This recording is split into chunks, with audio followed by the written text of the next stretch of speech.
Cinema ఇండస్ట్రీలో ఎప్పుడు ఎవరి క్రేజ్ ఎలా ఉంటుందో చెప్పలేం. సైలెంట్ గా ఉన్న హీరో సడన్ గా స్పీడ్ పెంచొచ్చు. ఒకేసారి 4-5 ప్రాజెక్ట్స్ కి గ్రీన్ సిగ్నల్ ఇచ్చి ఫ్యాన్స్ ని సర్ప్రైజ్ చేయొచ్చు. ఇప్పుడు ఇలాంటి స్ట్రాటజీనే రెడీ చేసుకుంటున్నాడు వెంకటేష్. సంక్రాంతి జోష్ తర్వాత నెక్స్ట్ లెవెల్ ప్లానింగ్ ని అప్లై చేయబోతున్నాడు. వెంకటేష్ నటించిన లేటెస్ట్ మూవీ సంక్రాంతికి వస్తున్నాం. అనిల్ డైరెక్ట్ చేసిన ఈ ఫ్యామిలీ ఎంటర్టైనర్ జనవరి 14న ఆడియన్స్ ముందుకు రానుంది. ఇప్పటికే రిలీజ్ అయిన సాంగ్స్ మ్యూజికల్ హిట్స్ గా నిలిచాయి. క్రైమ్ ఎలిమెంట్స్ సర్ప్రైజ్ చేస్తాయని డైరెక్టర్ హింట్ ఇచ్చాడు. అయితే సంక్రాంతికి వస్తున్న తరువాత వెంకీ చేయబోయే సినిమా ఏంటి అనేది హాట్ టాపిక్ గా మారింది. దీనిపై క్రేజీ అప్డేట్ ఇచ్చాడు వెంకటేష్. సంక్రాంతికి వస్తున్న తర్వాత వెంకటేష్ తో సినిమా చేయడానికి 4 బ్యానర్లు పోటీ పడుతున్నాయి.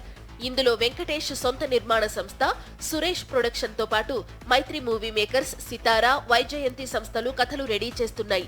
అయితే వీటిలో దేనికి వెంకటేష్ ఆమోద ముద్ర వేస్తాడన్నది సస్పెన్స్. వెంకటేష్ కి కథ చెప్పి ఓకే చేయించడం అంత తేలిక కాదు. చాలా కసరత్తులు ఉంటాయి. రీమేక్ కథ పాస్ అయినంత సులువుగా తన దగ్గర ఒరిజినల్ కథకు ఆమోద ముద్ర పడదు. ఇప్పటికే త్రివిక్రమ్, తరుణ్ భాస్కర్ లాంటి డైరెక్టర్లు 2-3 సార్లు ట్రై చేసి సైడ్ అయిపోయారు. మరి ఈ 4 సంస్థలలో ఏది వెంకీ నెక్స్ట్ ప్రాజెక్ట్ ని లాక్ చేస్తుందో చూడాలి.